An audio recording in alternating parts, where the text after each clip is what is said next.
श्री गुरु जी के सुमिरण मात्र से नाशत विघ्न अनंत, ताते सर्वारंभ में ध्यावत हैं सब संत।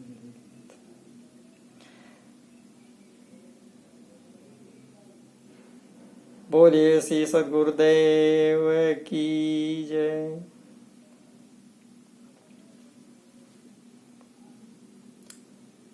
परम सत्य ज्ञान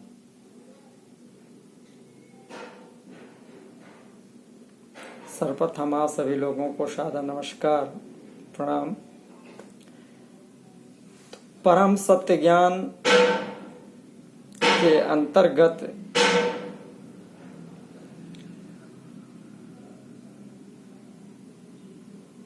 ये जो नया चैप्टर चालू हुआ है, दूसरा चैप्टर, जिसका नाम है नाम लिया तिन सब लिया सकल वेद का भेद, बिना नाम नर के पड़ा पढ़ता चार्यों वेद। तो इसके अंतर्गत अभी हमारी चर्चा चल रही थी 8वें चैप्टर में, जिसमें धार्मिक ग्रंथों में वर्णित सगुण नामों से क्या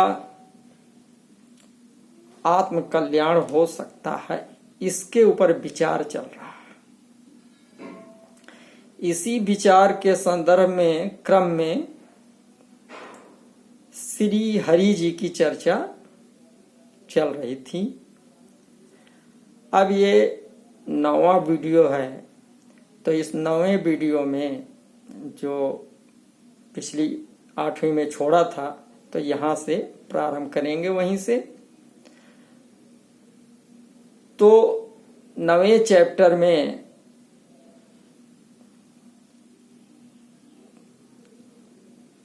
कबीर साहब जी के एक दोहे से प्रारंभ करते हैं। कबीर साहब जी ने कहा कि गुरु हैं बड़े गोविंद थे, मन में देख विचार, हरि सुमरें सो वार हैं, गुरु सुमरें सो पार।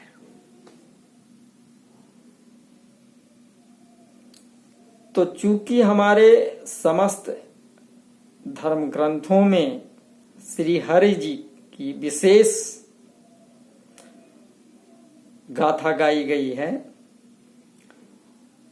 और ये बताया गया है कि हरि का भजन करने से मुक्ति है, तो आइए इस पर विचार करते हैं। आइए देखते हैं कि श्री हरि क्या मुक्त हैं, क्या उनका लोक अचल है। जिनकी भक्ति करने के लिए हमारे धर्म ग्रंथ बहुत ज्यादा जोर दे रहे हैं, कह रहे हैं जैसे कलियुग केवल हरि गुण गाहा, गावत नर पावहीं भवथा। और कहा कि कल युग सम युग आन नहीं, जो नर कर विश्वास, गाय राम गुण गण विमल, भवतर बिनहि प्रयास। अब इस बारे में मैं बताना चाह रहा हूं कि कहा जाता है कि जलता हुआ दीपक ही बुझे हुए दीपक को जला सकता है,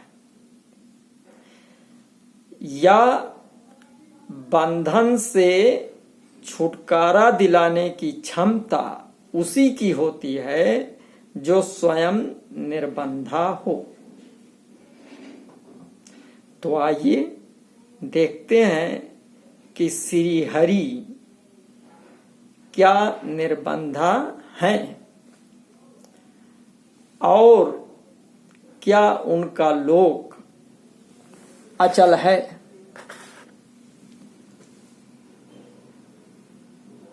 तो जब श्री हरि पर विचार करते हैं तो सबसे प्रश्न पहले उठता है कि श्री हरि कौन है। परिचय, क्योंकि नाम से ही परिचय इसके पहले चैप्टर में बातचीत कर चुके हैं कि जब तक नाम नहीं होता तब तक परिचय कंप्लीट नहीं होता। तो अब यहाँ पर हरि नाम है तो परिचय शुरू हुआ, तो हम ये समझें कि श्री हरि कौन है। तो 3 देवताओं में से प्रमुख देव सभी जानते हैं। इनका कार्य है संपूर्ण ब्रह्मांड का पालन व पोषण करना। इनका स्थान है विष्णु लोक व वैकुंठ लोक। वैकुंठ लोक की रचना किसने की? तो बताया गया परमपिता परमेश्वर ने। अब ये कौन है? तो ये हैं परम ब्रह्म अर्थात ब्रह्म, त्रिदेवों के पिता। ब्रह्म में कौन से आते हैं? ब्रह्मा, विष्णु और महेश, और इनके पिता वो परम ब्रह्म है। तो इनके पिता ने रचना की। तो प्रत्येक ब्रह्मांड में अलग अलग ब्रह्मा, विष्णु व महेश होते हैं। ये ऐसा हमारे धर्म ग्रंथों में मिलता है। यानी जो परम ब्रह्म ने रचना की वो एक ब्रह्मांड की रचना नहीं की, अनगिनत ब्रह्मांड की रचना की। और हर ब्रह्मांड में अलग अलग ब्रह्मा, अलग अलग विष्णु, अलग अलग महेश होते हैं। हर एक की आयु परम ब्रह्म ने निश्चित कर रखी है और ये अपने आयु से अधिक नहीं रह सकते, और इनके लोकों की भी आयु निश्चित है। जब परम ब्रह्म महाप्रलय करते हैं तो उसमें ये समस्त लोग समाप्त हो जाते हैं।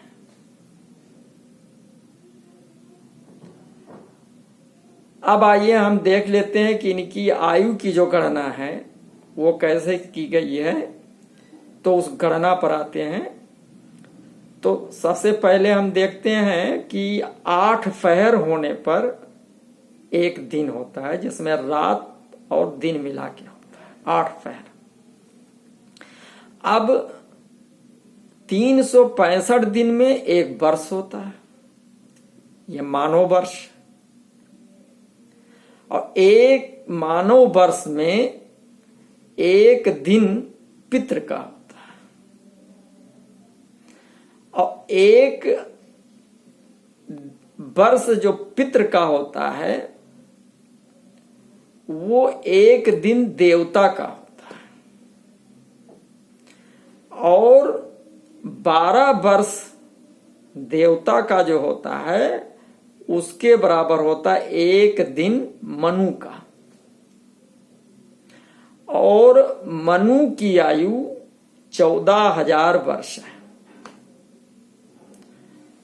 जब 7 मनु व्यतीत हो जाते हैं तो एक इंद्र की आयु होती है, और जब 7 इंद्र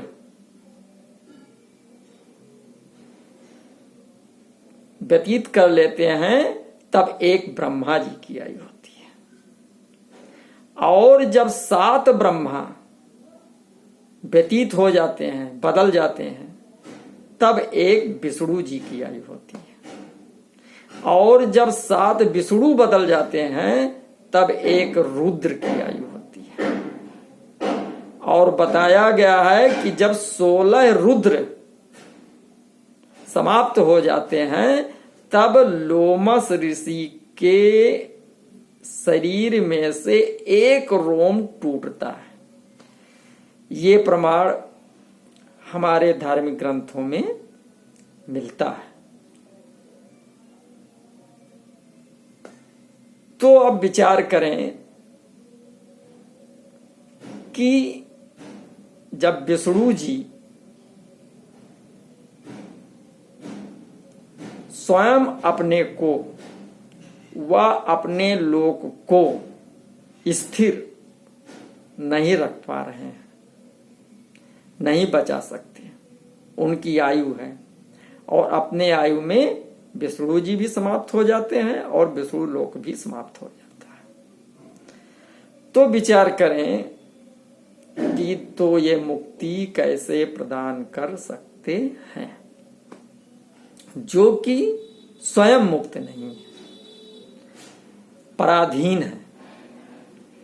कहा गया पराधीन सुख सपन्यहु नाही। फिर इनकी भक्ति से मोक्ष सुख कहां? ये सब जो बातें बताई जा रही हैं ये धर्म ग्रंथ में, हमारे धर्म ग्रंथ में हैं। तो जब धर्म ग्रंथ ये बातें कहते हैं तो क्या फिर हरि भगत के तरफ प्रेरित करना, उनकी तरफ लगाना, क्या जीव को भ्रमित करना नहीं हुआ? और इस अमूल्य मानव तन को जो एक अवसर मिला है, उस अवसर को खो देना होता है। इसलिए कहा गया बिन जाने जो भक्ति करई सो नहीं भव सागर से तरई। जबकि वास्तविकता कुछ और ही है। वो क्या है? जो मैंने अभी बताया कि गुरु हैं बड़े गोविंद ते, मन में देख विचार, हरि सुमरे सो वार है। तो अगर हरि जी का सुमरण किया जाएगा तो अभी हमारे बहुत सी लड़ाइयां हैं, हमें बहुत ही लड़ाई लड़नी पड़ेगी। और गुरु सुमरे सो पार। और इस अवसर में मानव जीवन में अगर गुरु का सुमरण कर मिल गया तो फिर भव से पार होना ही है, ये निश्चित है।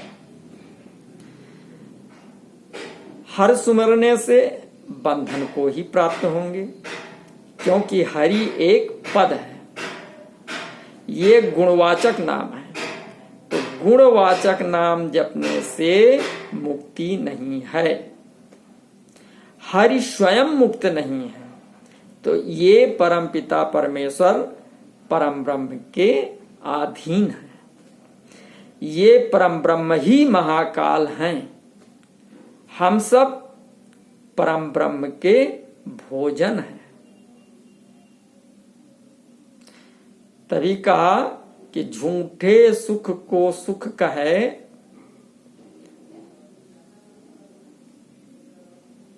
झूठे सुख को सुख कहे, मन में होत आनंद, और जगत चबेना काल का, कुछ मुठी कुछ कोत। तो ये जो काल है वही परम ब्रह्म है, और हम सब जिस उन महाकाल के चवैना।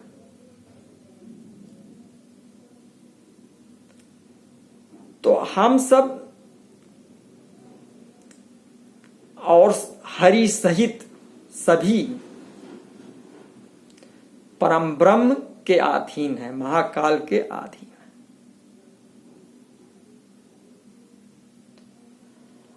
और 84 लाख योनियां जितनी बनी हैं, ये 84 लाख योनियों में से ही विभिन्न आत्माएं सीरियल नंबर से क्रम वाइज इन सभी पदों को प्राप्त कर चुकी हैं। हरि भिन्न नहीं है, वो इन्हीं 84 लाख योनियों के जीवों में से हैं, और यही फिर क्रम वाइज इन सब पदों को प्राप्त होते हैं। सभी 84 लाख का गोता खा रहे हैं, तभी कहा गोस्वामी जी ने रामायण में स्वयं कहा कि गुरु बिन भवनिधि तरई न कोई, और जो हरि बिरांची शंकर सम होई। बिना गुरु के भव सागर से पार नहीं हो सकते। अब देखिए स्पष्ट स्वयं गोस्वामी जी ने ये भी कही है, तो विचारणीय है ये बात है। सभी जीव महाकाल के 84 लाख के खेती में उपजाए व खाए जा रहे हैं। तो जैसा भी मैंने बताया था क्या कि झूठे सुख को सुख कहें, मानत है मन मोद, जगत चबे ना काल का, कुछ मुट्ठी कुछ गोद। तो महाकाल सभी को खाए जा रहा है, कोई भी उसके चंगुल से बच नहीं पा रहा है। ये सार्वभौमिक सत्य है, अटल सत्य है, इसे कोई काट नहीं सकता। एक चर्चा याद आ गई, कबीर साहब जी सत्संग दे रहे थे, उनके सभी अनुयायी भक्त सब बैठे हुए थे। तो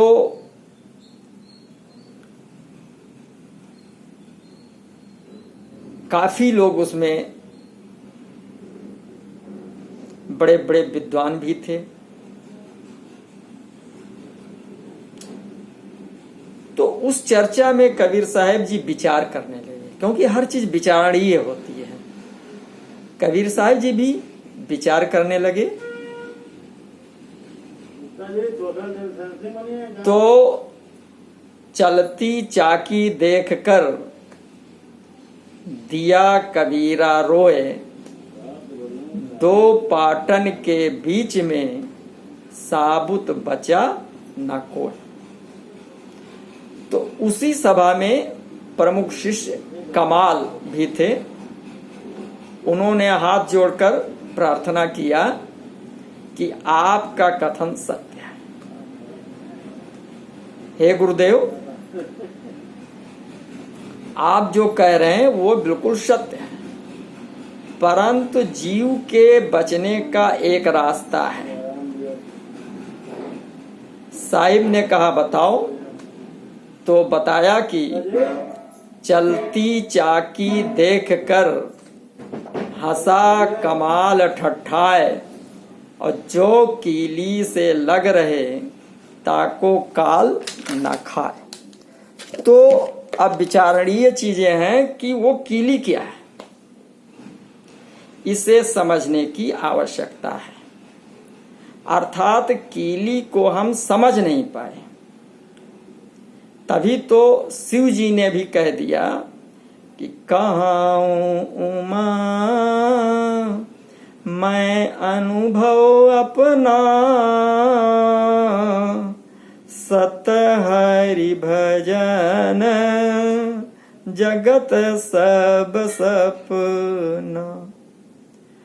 शिव जी भी महाकाल से बच नहीं पाए और स्वयं को ही महाकाल समझ बैठे और भ्रमित होकर हरि भजन में अटक कर अपने को अस्थिर कर लिया। और वो चालाक महाकाल इन महाकाल को भी समय आने पर ग्रास कर लेता है तथा 84 लाख के चक्कर में डाल देता है। जैसा भी बताया कि जब 7 विष्णु जी चले जाते हैं तब एक रुद्र शिव होते हैं। शिव का एक दिन होता है तो एक रुद्र होते हैं। और जब इस प्रकार से 16 रुद्र चले जाते हैं तब लोमस ऋषि का शरीर का एक रोम टूटता है। तो शिव जी की भी आयु है और उन्होंने अपने आप को महाकाल समझा। सभी लोग कह रहे हैं महाकाल है, तो इन महाकाल को भी वो चालाक महाकाल क्रास बना करके 84 के चक्कर में डाल देता। आइए बहुत बड़े आत्मज्ञानी जिनका रामायण में बड़े अच्छे ढंग से वर्णन किया गया है, संत महात्मा काकभूषुंडी की तरफ चलते हैं। वे भी कहते हैं कि निज अनुभव अब कहाँ हूँ खगेसा, अब बिनु हरि भजन ना जाहि कलेशा। तो अब अगले वीडियो में ये बड़ा हो जाएगा तो काकभूषुंडी जी से चर्चा करेंगे, क्योंकि आत्मज्ञान के वो पुरोधा रहे हैं, तो उनके बारे में चर्चा होगी। तब तक आप इन पे बड़े गहराई से विचार करें और स्पष्ट रूप से। बोलिए श्री सद्गुरुदेव की जय। नमस्कार।